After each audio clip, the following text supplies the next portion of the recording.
tener contacto con ese texto, pueda llegar el mensaje de manera clara y efectiva. Entonces, cuando hablamos de estructura discursiva, estamos hablando de cómo se organizan las ideas, las oraciones dentro de ese texto, de tal manera para que sea coherente, para que el lector pueda entender con claridad el mensaje del texto. Y tenemos ahí tres partes fundamentales: la introducción, el desarrollo, la conclusión. Y cada una de estas partes cumple una función específica. Por ejemplo, la introducción, en la parte de la introducción se presenta el tema y se trata de lograr la atención del lector. Algo tenemos que poner ahí para que pueda el lector seguir, querer leer ese texto. Acuérdense que el texto también puede ser oral. El desarrollo, en esa parte se explica y se argumentan las ideas. Ahí van desarrollándose, como su nombre dice, acciones, hechos, argumentos, explicaciones referentes a ese tema. Y en la conclusión, ¿qué hacemos? Se hace un resumen y se cierra. Esa parte es fundamental. ¿Por qué? Porque es importante cómo vamos a terminar ese texto. Esa parte es fundamental porque generalmente el lector queda en la memoria del lector cómo se termina el texto. Bueno, esa es la estructura discursiva del texto. Ahora vamos a ver la estructura textual. La estructura textual nos estamos refiriendo a la trama, y sobre todo acá en nuestro material nos habla de la trama de una narración. ¿Y qué es narración? Todos aquellos textos cuya función predominante es la narración son textos narrativos, como un cuento, una novela, un mito, una leyenda, parábola, quizás una anécdota. Todos esos textos son relatos, son narraciones. Bueno, entonces nos habla de la trama. ¿Y qué viene a ser la trama de un texto narrativo? Viene a ser el hilo cronológico. ¿Y qué viene a ser el hilo cronológico? La secuencia en que suceden los hechos, los eventos. Ese es muy importante porque esa secuencia también tiene tres partes: el inicio, el nudo y el desenlace. Y vamos a ver los tipos de trama narrativa. Primero tenemos en cuenta, acá dice, según su desenlace. ¿Y qué viene a ser eso? Según cómo termina nuestra narración. Según cómo termina nuestra narración, podemos tener trama de resolución. ¿Cómo viene a ser este texto narrativo? Generalmente hay un obstáculo, un impedimento que tiene que solucionar el protagonista o el personaje principal. Cuando soluciona ese obstáculo, cuando resuelve ese obstáculo, ya sea para bien o para mal, esa es una trama de resolución. Cuando un cuento, una novela, en un cuento, en una novela, el protagonista resuelve su obstáculo, ya sea para bien o para mal, pero se resuelve ese obstáculo, entonces tenemos una trama de resolución. Luego nos vamos a la trama de revelación. ¿Qué pasa en esto? El protagonista tiene que lograr aprender una verdad o recibir una enseñanza importante luego de resolver un evento mayor, dice. Luego de resolver los diferentes obstáculos, las vicisitudes que le toca pasar, ¿verdad? Entonces, después de resolver esas vicisitudes, esos obstáculos, logra cambiar, transformar su vida por una enseñanza significativa que adquirió a partir de la resolución de ese evento mayor. Entonces es una trama de revelación. Y luego tenemos la trama inconclusa. Nos dice que el relato, en ese relato, dice, se resuelve, se llega al cierre del relato sin que se haya resuelto satisfactoriamente el problema, dice. Generalmente nosotros leemos una novela y después decimos, no me gustó cómo terminó, tal cosa le pasó, no sé cómo no se solucionó el problema, ¿verdad? Entonces, esa novela está teniendo una trama inconclusa. Entonces, según su desenlace, tenemos 3 tramas: trama de resolución, trama de revelación y trama inconclusa. Ahora pasamos a según su estructura. ¿Y qué viene a ser su estructura? Según cómo se va desarrollando, según cómo progresan las acciones dentro del relato. Ahí tenemos 3 clases de trama. Trama lineal, cuando va avanzando directamente. De la introducción pasa al nudo y del nudo llega al desenlace. De manera secuencial, ordenada. Esa es trama lineal. Luego tenemos la trama circular. A veces hay cuentos, por ejemplo, algunos cuentos de Roa Bastos, por ejemplo, inician con una parte del desenlace ya.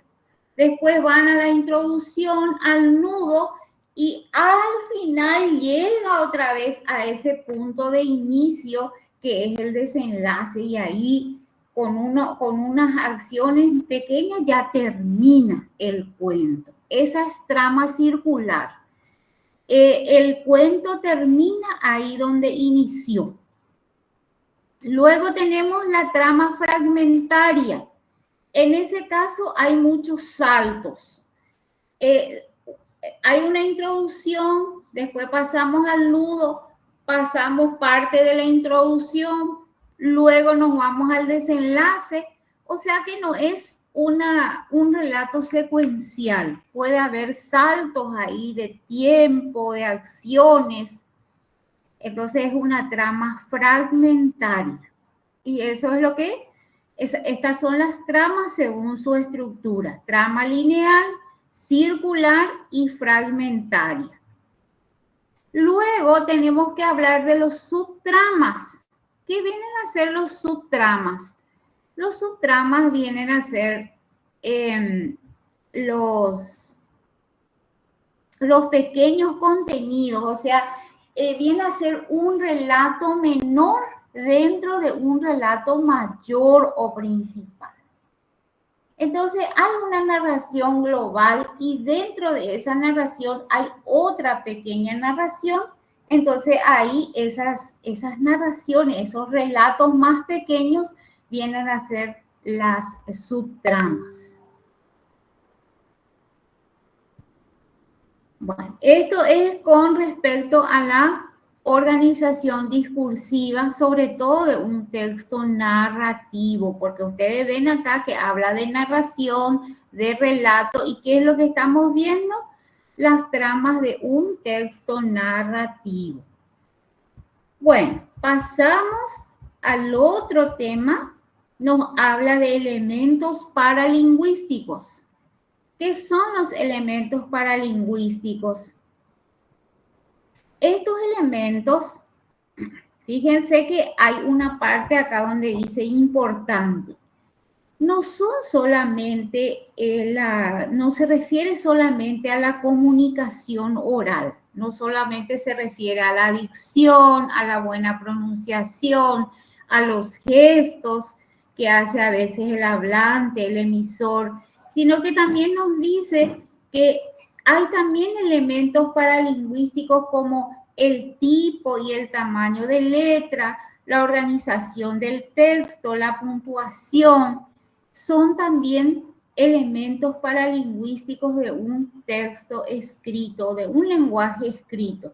Fíjense acá, nosotros tenemos un cuadro, tenemos palabras escritas en negrita, ¿verdad? Todo esto, todas estas formas de presentar este texto, este lenguaje escrito, este contenido, tiene un porqué, tiene una finalidad. Por ejemplo, nos habla ya acá de tipos de textos. En la clase anterior nosotros habíamos ya desarrollado tipologías textuales, pero acá estamos hablando de tipos de textos y vemos los más importantes, por ejemplo, un texto expositivo que se presenta de manera clara, objetiva. ¿Qué es lo que hace el escritor ahí? Explica o informa sobre un tema. Ustedes ven acá estas palabras, estas frases escritas en color más oscuro, porque estas son las ideas principales. Esto es lo que nosotros tenemos que aprender del texto expositivo. Por ejemplo, un artículo de una enciclopedia, una entrada de diccionario, manual escolar, por ejemplo, en los que se refieren a las diferentes áreas académicas de ciencias sociales, ciencias naturales, la lengua castellana misma, son ejemplos de textos expositivos. ¿Por qué? Porque el escritor informa sobre un tema específico. Luego tenemos el texto científico. El texto científico parte de una investigación, tiene un lenguaje técnico. ¿Por qué tiene un lenguaje técnico? Porque tiene que usar vocablos referentes a esa rama científica. Datos verificables. Por ejemplo, una investigación basada en una encuesta, tiene que tener un dato numérico o un dato que pueda ser verificable. Y tiene una estructura rigurosa. ¿Por qué? Porque se refiere a una ciencia, tiene que tener el rigor científico.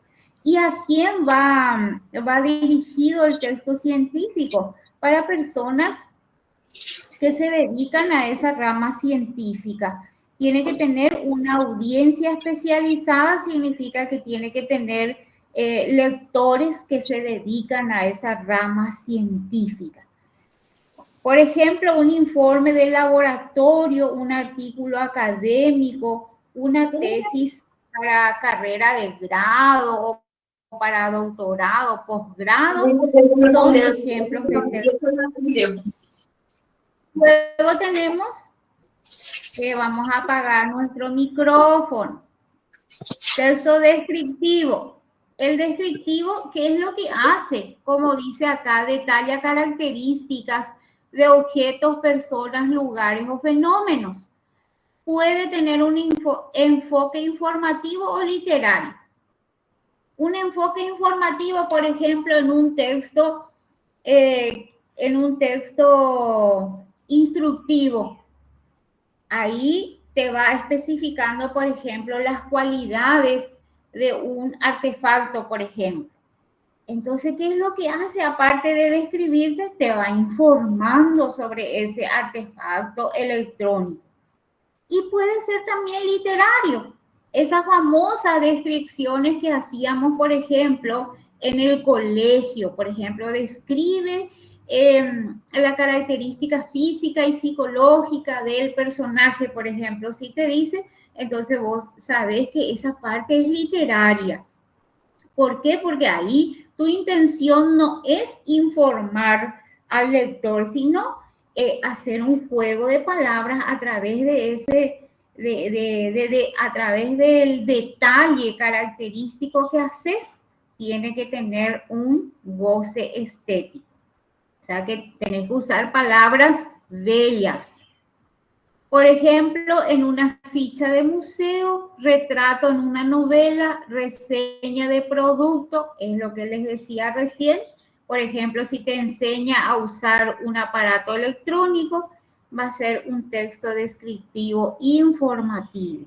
Y literario, por ejemplo, el retrato de un personaje en una novela o en un cuento, o la descripción del lugar, del ambiente en un cuento, en una novela. Ya es un texto descriptivo literario. Pasamos luego al texto argumentativo, que busca convencer al lector mediante los argumentos que presenta. Defiende una postura o idea. ¿Qué viene a ser la postura o idea? Se le llama también tesis. Tesis es la idea que presenta el escritor y que defiende o refuta a través de argumentos.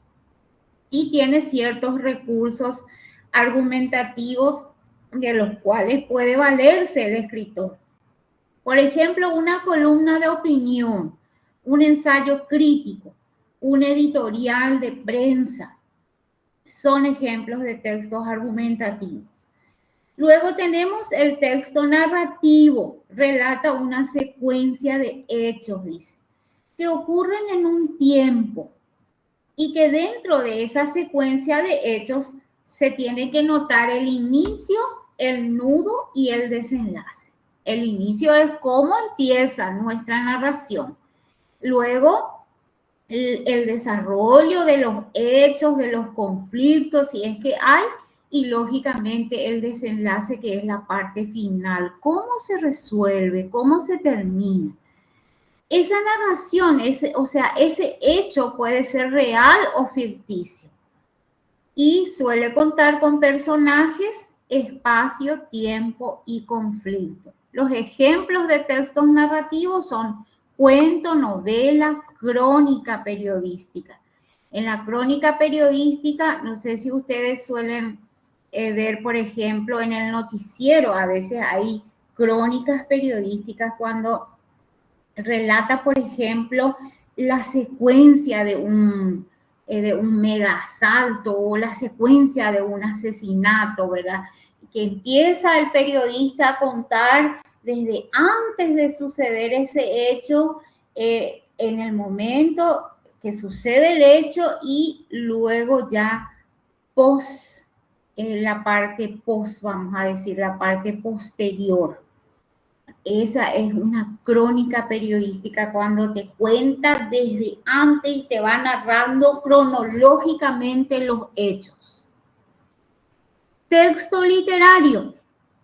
Creo que todos nosotros conocemos el texto literario porque ustedes saben, en el colegio más a veces trabajamos con textos literarios, una poesía, un cuento, una novela, una obra teatral.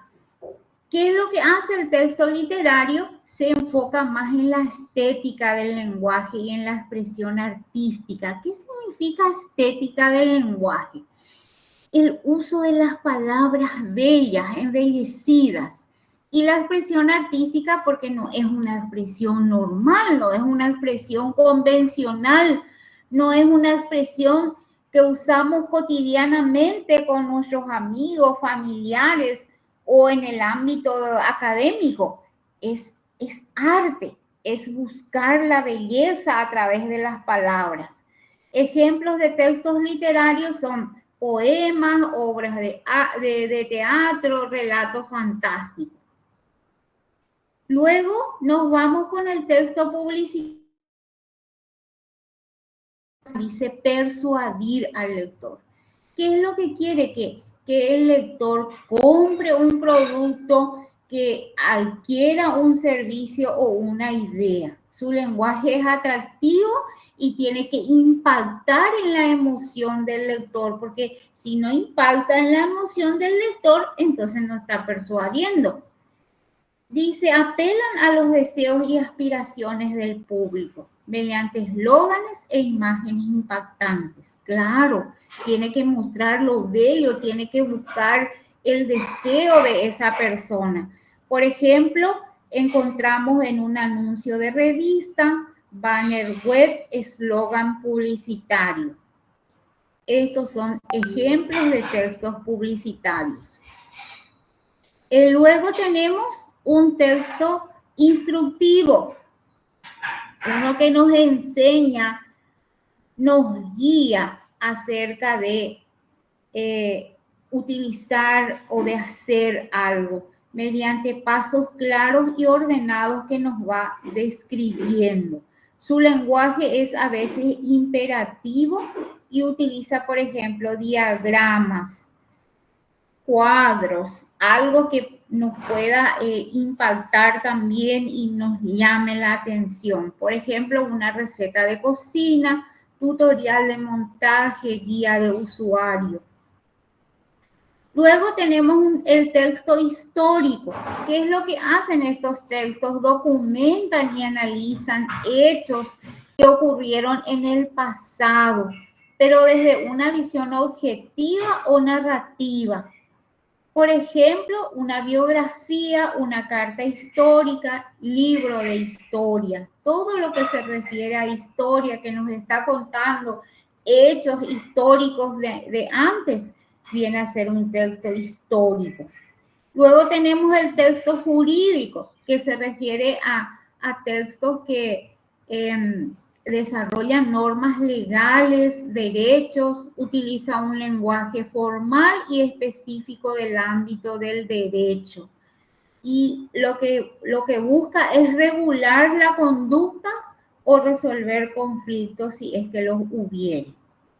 Por ejemplo, un contrato, sentencia judicial, artículo constitucional. Nos vamos luego al texto digital. Este es un texto que nosotros ahora usamos muchísimo. Es un texto destinado para ser leído en medios electrónicos. Son dinámicos, interactivos y breves. Y lo que desea es captar nuestra atención. Por ejemplo, blog post, newsletter, anuncio en redes sociales. Luego tenemos el texto periodístico que informa sobre hechos actuales y relevantes que ocurren en la sociedad. Tiene que ser objetivo o interpretativo. Su intención es informar a la ciudadanía utilizando diversos géneros informativos o de opinión. Géneros informativos son, por ejemplo, aquellos que netamente informan, como la noticia, por ejemplo. Y género de opinión, ya está hablando de artículo de opinión, de editorial y eso. Ejemplos de textos periodísticos tenemos noticias, reportaje, entrevista. Y finalmente nos presenta el texto administrativo que se refiere más a la comunicación formal entre instituciones. Tienen un formato estructurado y un lenguaje técnico. Siguen siempre un modelo preestablecido y se utilizan como documentos. Tienen valor jurídico estos textos administrativos. Carta de solicitud, informe interno, circular, etc. ¿Qué es lo que estamos viendo acá? Los tipos de textos. Los tipos de textos empezamos con el texto expositivo, el científico, descriptivo, argumentativo, narrativo, literario, publicitario, instructivo, histórico, jurídico, digital, periodístico, administrativo. Y acá nos hace mención otra vez de lo que ya vimos en la clase pasada que se refiere a tipología textual. Que en aquella ocasión yo les hablé de la intención comunicativa del texto. Según la intención comunicativa del texto, tenemos, por ejemplo, textos informativos, argumentativos, narrativos, descriptivos, expositivos. ¿Y qué entendemos por intención comunicativa? ¿Qué es lo que te quiere dar a conocer el escritor? ¿Qué te quiere comunicar? Luego hablamos del género textual. El género textual no tenemos que confundir, gente, con géneros literarios. El género textual está hablando de cualquier tipo de texto, no solamente de literarios. Hay, por ejemplo, textos que pueden tener, por ejemplo, un estilo, una estructura diferente, un estilo, un nivel de vocabulario, tipo de contenido, y un mismo tipo de texto puede expresarse a través de distintos géneros. Por ejemplo, el periodístico. El periodístico puede informar y puede dar opinión también. Si es solo una noticia, está solo informando. Si es un editorial, no solamente informa, y lo que quiere es argumentar un tema específico. Entonces, género textual se refiere a la forma específica que adopta un texto dentro de un contexto determinado. Un texto periodístico que puede estar informando o que puede estar argumentando sobre su opinión. Ese es género textual, que no tenemos que confundir con este que tenemos acá. Los géneros literarios. Acá estamos hablando solamente de textos literarios. Voy a agrandar un poquito más. Bueno, acá solamente hablamos de textos literarios. Por ejemplo, dice, se divide en lírico, narrativo, dramático. Estos son los géneros literarios. El lírico, dice, se distingue por presentarse en verso. Ustedes saben, cada una de las líneas que hay en una poesía se llama verso. Tiene lenguaje refinado y figuras retóricas. Su lenguaje es literario y por ser un lenguaje literario utiliza muchas figuras literarias que nosotros ya desarrollamos en la clase anterior. Desarrollamos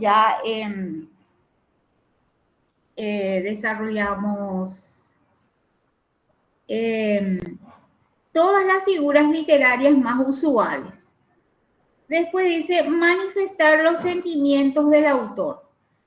¿Cuál es su intención? Su finalidad es expresar los sentimientos del autor. Los sentimientos, opiniones, pensamientos. ¿Y dónde encontramos, en qué tipo de texto encontramos el género literario lírico? En las poesías, en los poemas o en las prosas poéticas, prosas líricas. Encontramos ahí, todas esas obras están dentro del género literario lírico.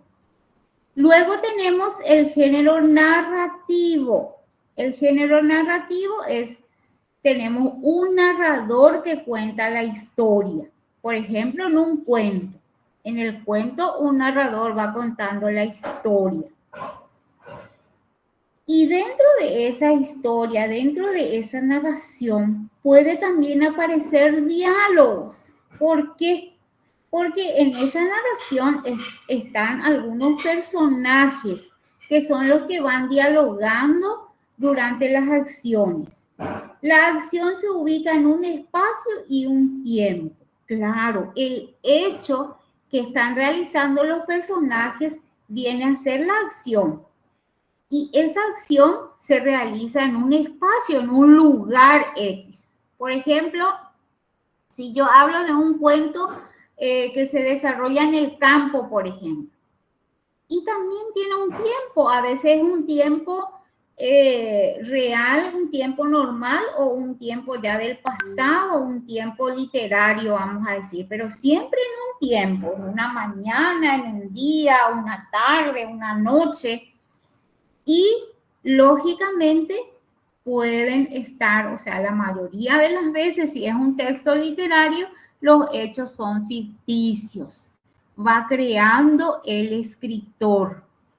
Bueno, entonces, todos esos textos literarios que se narran, como por el cuento, novela, mito, leyenda, fábula, están dentro de este género narrativo.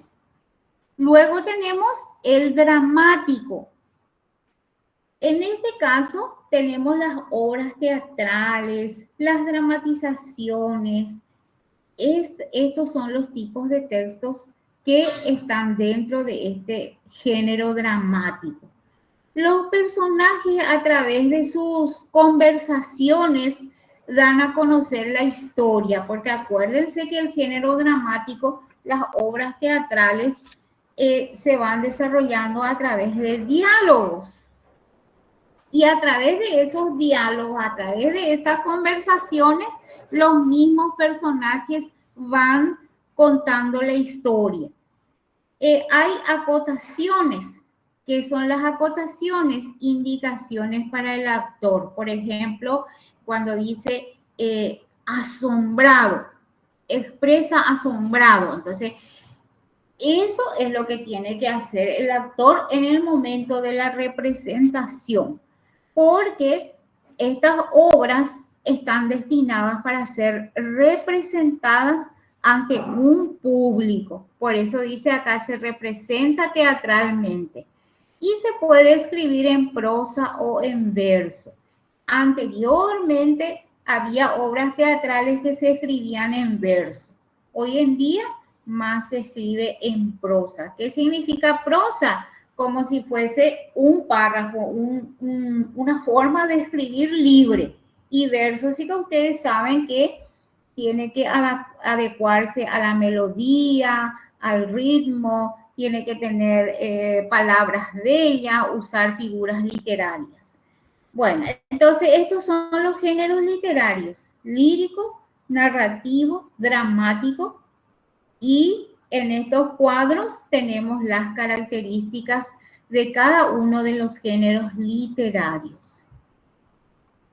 Y nos hace una mención acerca de los subgéneros literarios. ¿Qué significa eso? Los subgéneros vienen a ser como una subclasificación.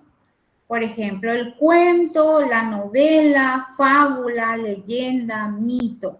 Todos estos son, todos estos textos son narraciones.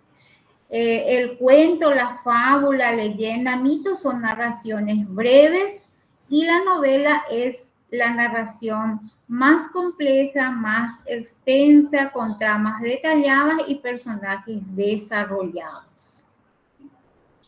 Bueno, luego tenemos las funciones del lenguaje. Ustedes saben que vamos adelantando, no es porque tenemos que terminar, y luego tenemos nuestro ejercitario también. Bueno, las funciones del lenguaje son 6, pero ¿qué vienen a ser las funciones del lenguaje? Las funciones del lenguaje son las intenciones que tiene el hablante en el momento de emitir su mensaje. Ustedes saben, ustedes ven acá, dice emisor, receptor, contexto, código, canal, mensaje. Todos estos son elementos de la comunicación. Cuando se produce una comunicación, un acto comunicativo, que es lo que nosotros en cada día de nuestras vidas, en cada momento, nosotros recreamos un acto comunicativo. Cuando ustedes hablan con su mamá, cuando hablan con sus amigos, cuando están en el colegio, en la facultad, cuando estén con sus profesores, con sus compañeros, van a estar creando siempre un acto comunicativo, porque la persona es un ser social, siempre tiene que estar comunicándose. Y dentro de ese acto comunicativo hay un emisor. ¿Quién es el emisor? El que inicia la conversación, inicia el acto comunicativo. ¿Quién es el receptor? El que recibe ese mensaje decodifica, tiene que entender y dar una respuesta. El mensaje es lo que se transmite. El canal es el medio físico por el cual llega ese mensaje. Por ejemplo, si yo me olvidé de algo y le escribí a mi mamá para que me acerque, por ejemplo, un libro, un cuaderno que me olvidé. Entonces yo le estoy escribiendo a través del celular. El aparato móvil es el canal. El código es el idioma. A veces puede no ser el idioma, puede ser el signo lingüístico. Cuando hablamos de signo lingüístico estamos hablando del idioma. Y puede ser también signo no lingüístico, puede ser una señal, un sonido, puede ser un color, por ejemplo, ¿verdad?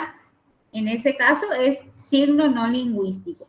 Pero si yo le escribí un mensaje por WhatsApp a mi mamá, entonces yo estoy usando el idioma castellano como código. El contexto es en qué situación se produce esa comunicación. Yo estaba en el colegio durante la clase, estoy escribiendo el mensaje o salí en el pasillo, en el corredor para escribir o enviar un mensaje a mi mamá. Ese es el contexto, el lugar o la situación en general en que se produce la comunicación. ¿Por qué estamos hablando de esto? Porque las funciones del lenguaje se orientan a estos elementos de la comunicación. Bueno, entonces ya les dije recién que las funciones del lenguaje son las intenciones, el propósito que yo tengo como hablante, como emisor. Bueno, la función emotiva es la que transmite sentimientos, pensamientos, opiniones, estados de ánimo. Ese es en función al emisor, porque el emisor es el que está emitiendo ahí sus sentimientos, pensamientos, opiniones. Por ejemplo, yo digo, ay, estoy cansada, tan cansada. Ese es un estado de ánimo. Por ejemplo, si yo digo, yo estoy enamorada de Juan, estoy contando mis sentimientos, estoy transmitiendo mis sentimientos. O digo, por ejemplo, no me gusta el café negro, estoy dando mi opinión acerca de una bebida, ¿verdad? O no me gusta cómo se viste Juana, estoy dando mi opinión. Entonces, esa es una función emotiva o expresiva. Luego tenemos la función apelativa. Queremos indicarle a alguien que haga algo. Queremos ordenar, recomendar, aconsejar o exhortar. Y ese se va relacionado al receptor. Esa función se centra en el receptor. A esa persona que me está escuchando, que está recibiendo el mensaje que yo le estoy dando. Por ejemplo, si yo le digo, pásame el abrigo, pásame ese abrigo, yo le estoy ordenando y esa función del lenguaje se centra en el receptor. Luego tengo la función referencial. Alude a elementos de la realidad. Se puede estar informando, contando algo y se centra en el contexto. Por ejemplo, si yo digo, mañana tendremos examen. Hablando de eso, ustedes van a tener examen también por Google Form y se va a habilitar desde las 7 hasta las 21 horas, según nos comunicaron también. ¿Qué yo estoy haciendo en este caso? Estoy usando la función referencial porque yo estoy aludiendo a una realidad. En este caso, yo les estoy informando de que habrá un examen. Luego paso a la función metalingüística. Explica los elementos y el funcionamiento de una lengua y se centra en el código. En este caso, el signo lingüístico, que es el idioma castellano. Esta función estoy usando yo ahora. Yo estoy hablando en idioma castellano para hablarles del idioma castellano, de un elemento, de la función de una lengua, en este caso funciones del lenguaje. Luego tenemos la función fática para comprobar que el medio o soporte funciona bien. ¿Qué significa eso? Se centra en el canal. Yo me estoy cerciorando de que el circuito comunicativo se está realizando bien. Si ese mensaje está llegando bien al receptor, por ejemplo, si yo les digo, ¿me entendieron? ¿Me están entendiendo? Ahí yo estoy usando la función fática del lenguaje, porque lo que yo quiero es comprobar que este medio, internet, esta plataforma que estamos usando funciona si está llegando bien el mensaje que yo quiero transmitir. Y finalmente tenemos la función poética o estética que prioriza la forma del mensaje, o sea, que cómo llega ese mensaje, las palabras que utilizo para hacer llegar el mensaje.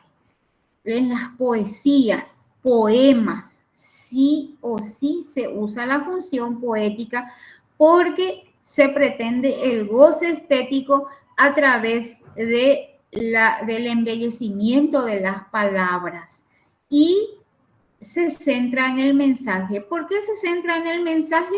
Porque se trabaja la forma del mensaje, las palabras con las cuales yo estoy expresando la idea que quiero transmitir.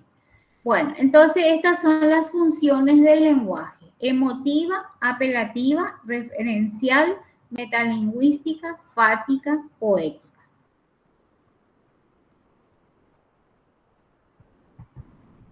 Pasamos luego a niveles del lenguaje.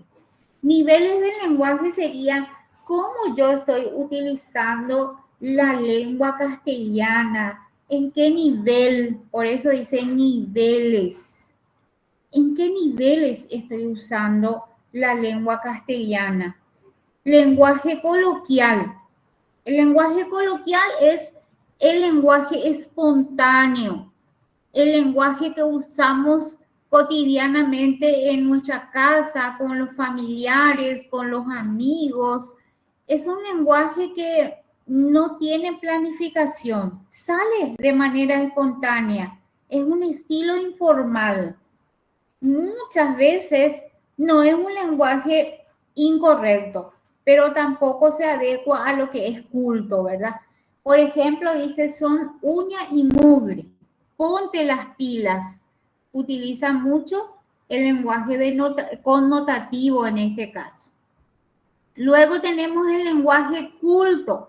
El lenguaje culto es el lenguaje correcto desde toda perspectiva, desde el ámbito ortográfico, fonético, morfosintáctico, semántico. Bueno, entonces es un lenguaje correcto que se adecua a todas las reglas o a casi todas las reglas de la lengua castellana. Se manifiesta de manera más clara en la escritura. En la escritura se puede ver lo culto que puede llegar a ser el lenguaje e implica un alto conocimiento de la lengua castellana en nuestro caso. Por ejemplo, dice, las nupcias se celebran con greguería y júbilo. O sea, ustedes se dan cuenta que no está utilizando palabras usuales, palabras comunes, porque es un lenguaje culto. Luego tenemos el lenguaje técnico. El lenguaje técnico es aquel que utilizan los expertos de una ciencia o tecnicatura. Se usa mucho la descripción de los propios objetivos. Por ejemplo, dice la bomba de calor posee un compresor que mueve un líquido refrigerante. Ustedes se dan cuenta que ya no es un lenguaje coloquial, no es un lenguaje culto, es un lenguaje que utiliza palabras especializadas, vamos a decir, de una rama científica. Luego tenemos el lenguaje literario. el lenguaje literario, en este lenguaje predomina la connotación y la función poética de la lengua. Y se desvía un poco de la norma gramatical, pero es a propósito, no porque se desconoce la norma gramatical, sino porque su propósito es eso. Por ejemplo, la cacofonía.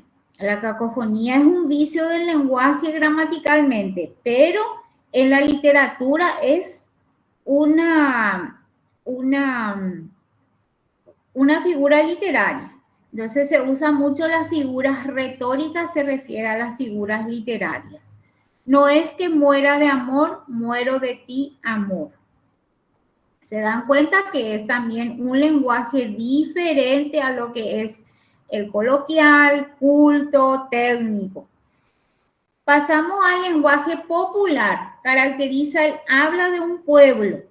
Expresa ideas básicas, palabras de uso diario. Popular, el que utiliza el pueblo, el que no es tan, vamos a decir, tan culto, no es tan perfecto, tan correcto, pero expresa las ideas básicas con palabras de uso diario. Por ejemplo, dice, te ves muy apachurrado. Apachurrado no es una palabra culta, pero es una palabra de uso común, vamos a decir. Luego tenemos el lenguaje vulgar. El lenguaje vulgar utiliza vulgarismos, desconoce las normas gramaticales, no sabe las normas gramaticales, entonces utiliza mal, comete mucho vulgarismo, barbarismo, es el nivel más elemental de la comunicación, rompe las normas gramaticales por desconocimiento. Te voy a pasar ahora después, en vez de decir te voy a pasar ahora o te voy a pasar después, hace una mezcolanza de todo, ¿verdad? Y no está bien gramaticalmente. La frase no está bien gramaticalmente y tiene otros errores también, errores lingüísticos. Bueno, estos son los niveles del lenguaje. Lenguaje coloquial, culto, técnico, literario, popular, vulgar. Luego nos hace alusión a la macroestructura del texto y relaciones internas. Seguimos trabajando sobre la estructura del texto. En este caso estamos haciendo alusión a la macroestructura. ¿Y qué viene a ser la macroestructura? El contenido semántico global que representa el sentido de un texto. ¿Qué viene a ser eso en términos sencillos? El contenido global del texto. Es como el tema. Lo que nosotros, a veces cuando nos pide, por ejemplo, en el colegio nos pedía, escribe el tema del texto leído. Entonces ahí vos tenías que identificar cuál es el contenido global, a qué se refiere, cuál es el asunto del texto. Entonces a eso se refiere la macroestructura del texto. Y después nos habla de los personajes, porque nosotros acá estamos enfocando textos literarios, en especial textos narrativos, textos líricos, poéticos. Por ejemplo, acá nos habla de características físicas de los personajes. ¿A qué se refiere? A la apariencia externa. Le ayuda a los lectores a imaginar cómo se ven. Por ejemplo, cuando hace alusión al color de cabello, la vestimenta, su forma de moverse. Las características psicológicas, los miedos, deseos, pasiones y motivaciones que tiene el personaje y que presenta a través de su comportamiento. A través de su comportamiento nosotros sabemos sus miedos, sus deseos, pasiones, lo que le mueve. Luego nos habla de las relaciones, cómo interactúa con los otros personajes, cómo se presenta su personalidad. es muy celosa, es muy amable, es muy generosa, ¿verdad? A través de su interacción con los demás podemos ver las distintas facetas de su personalidad. Luego nos habla de la historia previa, el trasfondo de cada personaje, que puede ser determinante para sus acciones y decisiones. Por ejemplo, un personaje que tiene traumas. Entonces, eso se va a notar en sus acciones y decisiones. Por ejemplo, un antagonista que tiene muchos traumas no va a querer que el protagonista sea feliz. Entonces, ¿qué es lo que hace? Lo que hace es siempre hacerle la contra para que ese no sea feliz. Entonces, ahí se ve ese trasfondo en sus acciones y decisiones. Esto es en cuanto a las características de los personajes. Luego tenemos los tipos de personajes que se clasifican según la función que desempeñan en la historia. Esto es, según qué función desempeñan en el relato. Podemos tener un protagonista que es el personaje central, sobre él gira la historia. Generalmente es el que tiene que enfrentar desafíos que tiene que hacerle crecer o cambiar o situaciones que él tiene que resolver. Luego tenemos el antagonista, que es el personaje que se opone al protagonista y crea un conflicto. Puede ser una persona, un grupo, un entorno o incluso una idea, un obstáculo que se ve, como se suele decir, una piedra en el camino que se tiene que sacar, ¿verdad? Personajes secundarios son los que complementan la historia. A veces apoyan al protagonista, hay quienes apoyan al protagonista, otros que ayudan al antagonista y van enriqueciendo la trama a través de esa ayuda complementaria. Luego están los figurantes, son personajes que no tienen relevancia, pero están ahí para ambientar o para dar realismo o para darle más consistencia al relato, a la narración. Acciones, tiempo, lugares. Luego tenemos secuencia de acciones o ideas. La secuencia de ideas son las ideas principales, las acciones principales que suceden. Y si nosotros estamos leyendo, por ejemplo, tenemos que ver la idea principal de cada párrafo, las ideas secundarias. Los conectores son esas pequeñas palabras que por más pequeñas que sean, aportan significación. Luego dice, ordenar o resumir la información en un esquema o relato lógico, utilizando estrategias como preguntas de comprensión e identificando nexos para ver el flujo de la información. Entonces, esa es la secuencia de acciones. Las ideas o las acciones que van sucediendo y que son las más importantes, que son como la columna vertebral del relato. Porque sin esas acciones, sin esas ideas, el relato no va a tener sentido. Tienes que ser capaz de identificar relaciones entre ideas expresadas por el autor, ideas principales de cada párrafo, ideas secundarias también de los párrafos, la idea central del texto, el tema. Bueno, acá me quiero detener un rato. Las ideas principales son aquellas ideas que fundamentan, que le dan pie, que le dan vida al párrafo. Sin esa idea, el párrafo no tiene sentido. A veces están expresas, o sea, de manera explícita. Pueden estar al comienzo, pueden estar al final del párrafo, en el medio, o a veces tiene que, como están de manera implícita, no están directamente, el lector tiene que deducir. pero está ahí, siempre va a estar, porque en todo párrafo hay una idea principal y hay una o más ideas secundarias, depende de la extensión del párrafo. Y las ideas secundarias son las ideas complementarias, aquellas que le ayudan a la idea principal a tener más sentido, a darle más información, más idea o ayuda a la idea principal a que el lector pueda entender mejor. Y la idea central es esa idea que se refiere al contenido específico del texto, al contenido de qué trata el texto en su forma general.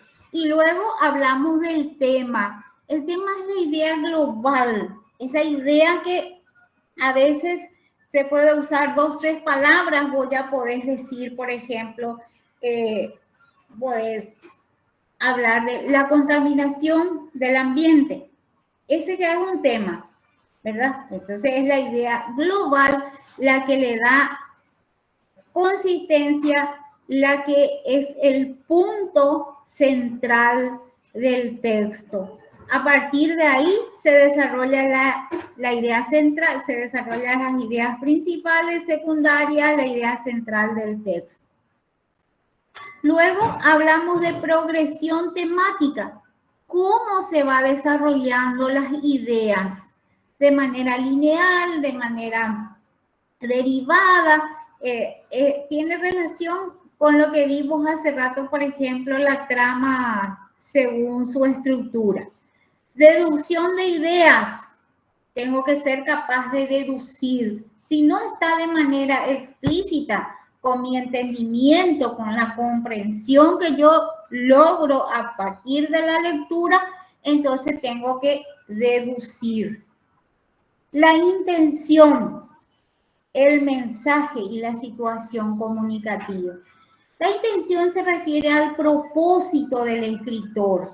El escritor tiene un propósito siempre cuando va a escribir una novela. Por ejemplo, dice, no voy a escribir una novela que hable sobre tal cosa y quiero que la gente después de leer entienda lo que es, por ejemplo, la dictadura. Un ejemplo nomás. A través de esa intención se ve también claramente el mensaje y la situación comunicativa es el acto comunicativo que nos presenta el escritor en ese relato. Relaciones de causa, efecto y consecuencia. Una causa, la causa de un hecho, el efecto de esa causa y la consecuencia que se puede notar en el comportamiento de los personajes, en la situación comunicativa misma del relato. La relación global de las ideas con el sentido del texto se refiere a cómo se organizan las ideas y qué relación